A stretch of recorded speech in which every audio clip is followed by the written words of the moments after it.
आइए हम एक चिंतन करें, विचार करें, सोचें। इस पृथ्वी पर सबको शिक्षा चाहिए, ज्ञान चाहिए।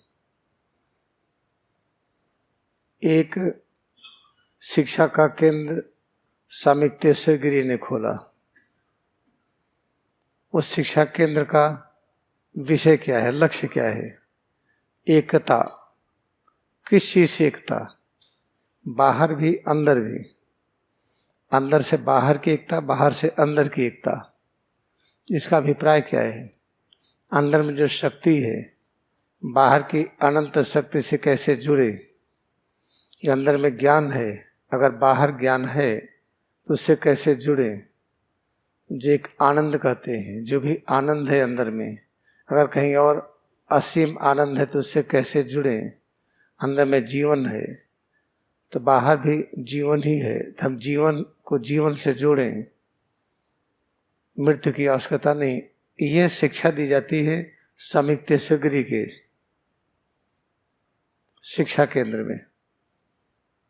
और इस शिक्षा में यह है कि हम पता चलता है कि हम होली हैं, पावन और पवित्र हैं।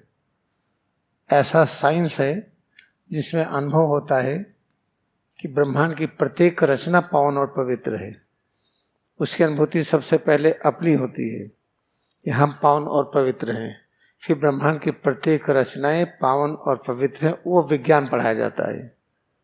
एक विज्ञान ये है मेडिकल साइंस, जिसमें सिम्टम के आधार पर ट्रीटमेंट होता है। आपको बुखार है तो बुखार की दवा, दर्द है तो दर्द की दवा, डायरिया है तो उसकी दवा। जो सिम्टम है, लक्षण है, उसके अनुसार आपको दवा दी जाती है। अगर कोई लक्षण नहीं मिल रहा है, बुखार नहीं है, ब्लड प्रेशर नहीं है, डायबिटीज नहीं है, थायराइड नहीं है और कोई दिक्कत नहीं है, फिर भी कहते हैं तबीयत ठीक नहीं है, तो कहते हैं साइकोसोमेटिक सिकनेस है, आप मन से बीमार हैं, तब मानसिक बीमारी है। एक विज्ञान ये है जिसमें निश्चित नहीं है कि हमारी तकलीफ क्या है, उसकी डायग्नोसिस हो और दूर हो जाए। इसे जितने भी चिकित्सक हैं, डॉक्टर हैं, बड़े से बड़े पीएचडी किए हों या नोबेल प्राइज विनर हो, सब परम शांति की खोज में लगे रहते हैं। इसका मतलब कि ये जो शिक्षा है मेडिकल की, स्वामी तेश्वर की शिक्षा के बराबर संभव ही नहीं।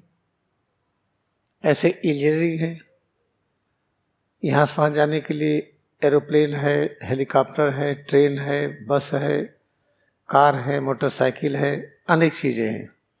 चंद्रमा पर जाने के लिए रॉकेट है। स्वामी तेश्वर गिरि के साइंस में क्या है? यहाँ बैठेगी तब भी चले जाइए। आप यहाँ भी बैठे हैं और चले भी गए, वहाँ प्रकट भी हो गए, प्रकट ही नहीं हो गए, सब काम करके आ गए। तो कौन सा बड़ा विज्ञान है? ये वाला विज्ञान बड़ा है कि स्वामी तेश्वर गिरि की शिक्षा। अब आइए सोशल साइंस। हम लोग सोशल लाइफ है, इसमें पढ़ाया जाता है। स्वामी तेश्वर गिरि क्या पढ़ाते हैं कि सभी धर्मों में एक ही सच है। इसकी भूमिका में ही स्वामी तेश्वर गिरि प्रारंभ में भी लिख दिए हैं। सभी धर्मों में सारभूत एकता है। विभिन्न धर्मों और पंथों द्वारा प्रतिपादित सत्यों में कोई भेद नहीं है। यहाँ पर कोई भेद नहीं है पढ़ाया जाता। सोशल साइंस में अलग अलग चीजें पढ़ाई जाती हैं। भारत का रहने की स्थिति का रीति रिवाज अलग, अमेरिका का अलग, यूरोप का अलग, अफ्रीका का अलग, हिंदू का अलग, मुस्लिम का अलग, क्रिश्चियन का अलग, और आपस में संबंध अलग अलग। ये सोशल साइंस में पढ़ाया जाता है। स्वामी तेश्वर गिरि क्या पढ़ाते हैं? ब्रह्मांड की हर चीजें परब्रह्म से आई हैं। जब सब चीजें वहां से आई हैं, हम सब के अंदर एक ही शक्ति होगी, एक ही ज्ञान होगा जो परब्रह्म में है। चाहे धूल का कण हो या पेड़ हो, जीव जंतु हो, हम हो, आप हो, सबके अंदर वही ज्ञान भरा हुआ है जो परब्रह्म के अंदर है। इसका एग्जाम्पल इससे समझ सकते हैं। समुद्र है, लहर है, तो लहर में क्या है? समुद्र ही लहर में है। फिर समुद्र कहाँ? वो भी, ये लहर कहाँ? वो भी समुद्र में। लहर समुद्र में और लहर में समुद्र। सोचिए, प्रत्येक लहर में क्या है? समुद्र का ही तो पानी है। और इसके पहले लहर कहाँ थी? समुद्र में थी। स्वामी तीर्थगिरी के शिक्षा केंद्र में ये पढ़ाया जाता है, ब्रह्मांड से सभी रचनाएं प्रकट हुई हैं, इसे सभी महान हैं, कंपैरिजन नहीं है। सोशल साइंस में कंपैरिजन पढ़ाया जाता है, और अदर साइंसेज है, physics, chemistry, geology, botany, mathematics, computer, दुनिया भर के साइंसेज हैं। उन सब में देखिए, सब पढ़ने वाले जो कंप्यूटर में काम कर रहे हैं, अरे हमारी कलाई काम नहीं करती, क्या हुआ? टाइप करते करते ये टेंडिनाइटिस हो गया है। अच्छा, स्वामी तीर्थगिरी की शिक्षा में टेंडेंस नए हो जाते हैं, हड्डियां नहीं हो जाती हैं, मांसपेशियां नहीं हो जाती हैं। तो कौन सा शिक्षा केंद्र आगे है? स्वामी तीर्थगिरी का। और आइए, अदर सब्जेक्ट्स हैं, हिस्ट्री है, पॉलिटिक्स है, ज्योग्राफी है, एस्ट्रोनॉमी, एस्ट्रोलॉजी, दुनिया भर के विषय हैं। स्वामी तीर्थगिरी क्या कहते हैं?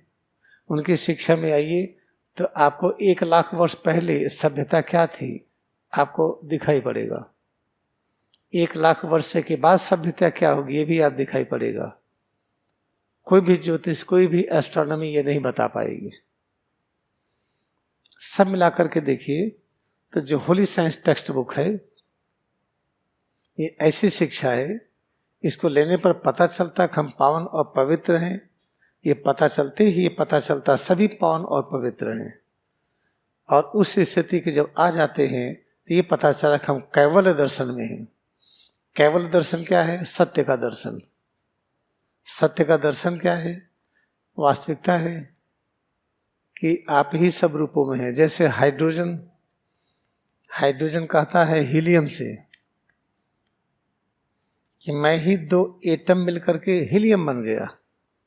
फिर हाइड्रोजन कहता है लिथियम से, मैं 3 हाइड्रोजन मिलकर के लिथियम बन गया।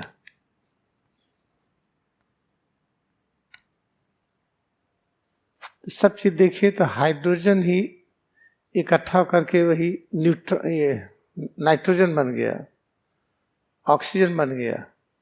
8 हाइड्रोजन इकट्ठा ऑक्सीजन बन गया। तो हाइड्रोजन कहता हम ही सब रूपों में है, तुम समझ नहीं पाते हो।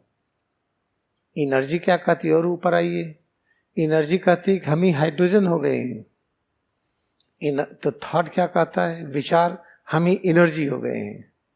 सबसे मूल में क्या हो गया? थॉट। थॉट को कहाँ से पकड़ें? अपने सिर और रीढ़ में। हमारे 3 चैनल हैं। पहला चैनल है जिसमें आपको प्लेक्सेस मिलेंगे, coxal plexus, sacral, lumbar, dorsal, cervical, medullary और सेरिब्रल। उसके अंदर आइए तो चक्र मिलते हैं, मूलाधार चक्र, यहाँ स्वाधिष्ठान चक्र, फिर मणिपुर चक्र, फिर ऐसे और आगे अनहद, विशुद्धि, आज्ञा, सहस्रार, ये मिलते हैं। जब इसके अंदर जाते हैं पता चलता है कि उसके अंदर एक शक्ति बह रही है, जिस शक्ति की वजह से हम अनुभव करते हैं कि हम हैं, अपनी उपस्थिति का बोध होता है। उसके अंदर एक और शक्ति है, जो शक्ति ये बज्जा नाड़ी का है, यह स्वाधिष्ठान से उठती है। इस शक्ति के द्वारा क्या होता है कि हम चलते फिरते हैं, हम कड़ापन ढीलापन करते हैं।